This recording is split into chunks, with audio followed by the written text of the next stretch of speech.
Welcome to Ape Exotics. Today, I have something interesting for those viewers who are thinking of getting a Theraphosa Stirmi for the first time. In this video, I am going to explain step by step how to set up a vivarium.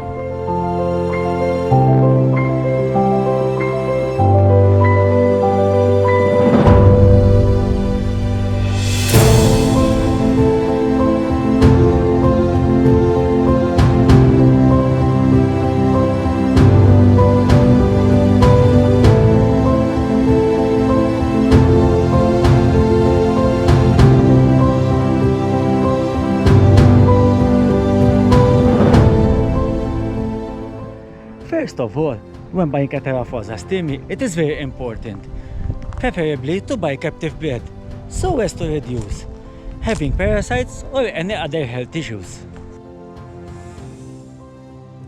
The terrarium I used is made of glass, and it was custom made.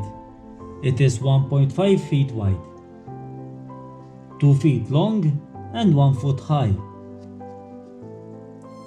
It is important that the glass cover is used at the top to reduce the process of evaporation, especially in the hot summer months.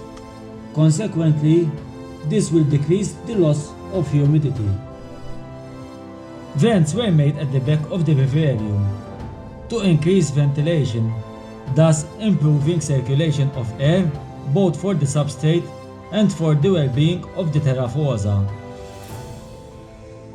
As a substrate at the bottom, I put 10 cm deep mix of peat and coconut fiber. As a shelter, I like using stone cave or cork bark, so that the Theraphosa will have plenty of room to hide in it. A pothos cutting is planted into the peat to make the vivarium more similar to the natural habitat of the spider, and also helps keep the humidity level.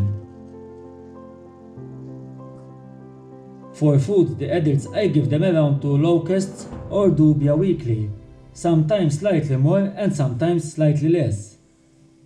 I always put a water bowl just in case they need to hydrate. They always find it there and drink from it. The optimum temperature is between 22 degrees Celsius to 28 degrees Celsius, usually room temperature.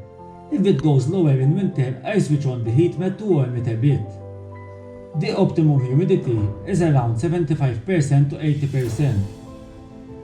For me, the Theraphosa Stirmi is one of the most beautiful of the arachnids species, since it's one of the largest in the world.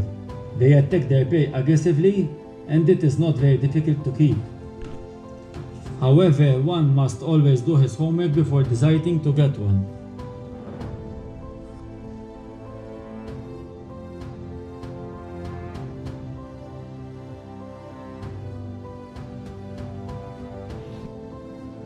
So today I had a surprise.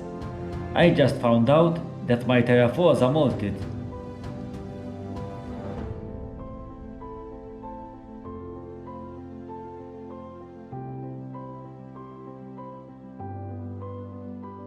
Thanks for watching Ape Exotics. Hope you liked today's video. Please don't forget to subscribe and see you next time.